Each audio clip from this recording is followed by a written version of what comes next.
Je m'associe avec mon groupe au compliment pour l'administration du Quai d'Orsay. Et ça montre bien que nous devons défendre cette administration. Vous avez joué un rôle important pour arrêter l'hémorragie. Et je pense que ce mandat a montré l'utilité de nos services diplomatiques et leur grande efficacité. Et même si on aimerait qu'elle soit orientée vers la paix avec plus de discussions, vous le montrez, mais nous n'analysons pas les choses de la même manière. Je ne peux pas développer là sur la question malienne. Je n'ai pas vu la feuille verte parce qu'elle n'est pas sortie dans notre jargon, mais je pense que le débat prévu à l'Assemblée sur le Mali est toujours d'actualité et donc on aura l'occasion à ce moment-là de dire ce que l'on pense. Monsieur le ministre, les députés communistes le disent depuis plusieurs années, la politique d'Israël envers les Palestiniens qui vivent en Israël est une politique d'apartheid. Le très long et détaillé rapport d'Amnesty International est sans ambiguïté sur ce point. Tous les éléments que nous avons pu observer en Afrique du Sud se développent au cœur de la politique israélienne. En 2018, la loi fondamentale État-nation du peuple juif a créé deux catégories inégales de citoyens au sein d'Israël entre les juifs et les non-juifs. L'apartheid se traduit matériellement partout. Depuis fin décembre, les soldats israéliens pourront tirer à balles réelles sur des lanceurs de pierres, même sans menace immédiate. Ces lois ne s'appliquent pas aux Israéliens dans les faits.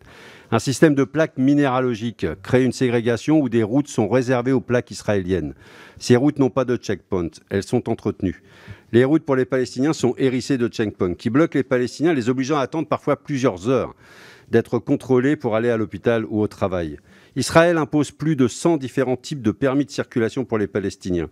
Obtenir un permis de construire lorsque l'on habite à Jérusalem coûte environ 30 000 € et on doit attendre 5 à 10 ans, ce qui n'est pas le cas pour les colons qui veulent faire valider a posteriori les constructions illégales.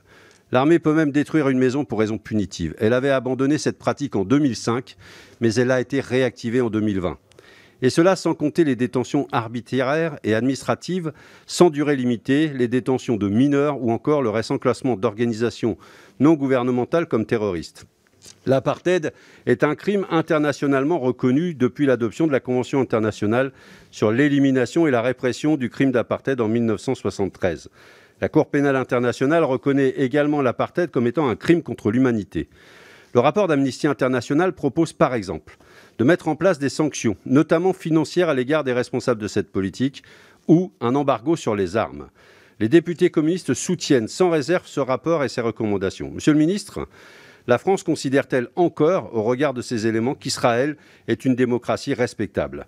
Allons-nous continuer à commercer avec cet État raciste?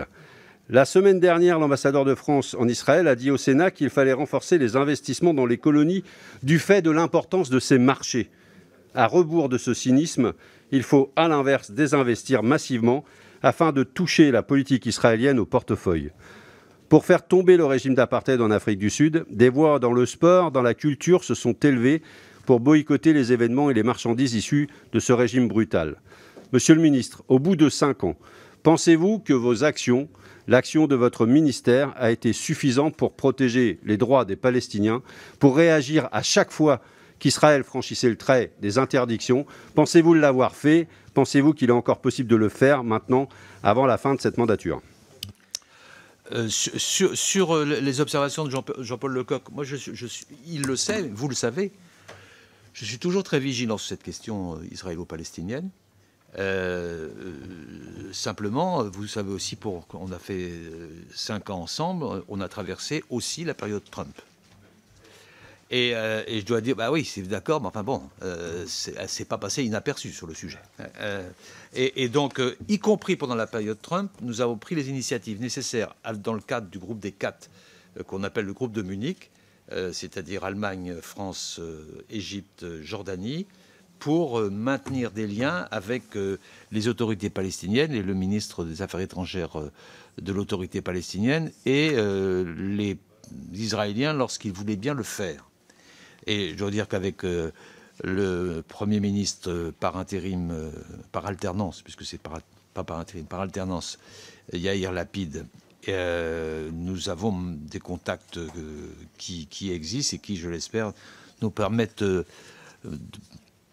de reprendre une discussion et de reprendre une logique de signe de confiance, de mesures de confiance, qui sont le point de départ d'une autre séquence qui pourrait permettre de reprendre ce dialogue qui a été trop longtemps interrompu, mais il y a eu de ce côté-là des actions extrêmement lourdes de la part de l'autorité américaine, du gouvernement américain, et qui aujourd'hui pèsent encore beaucoup dans le paysage. Je ne désespère pas de provoquer une première réunion de ce nouveau cycle dans les délais les plus brefs et singulièrement sous présidence française.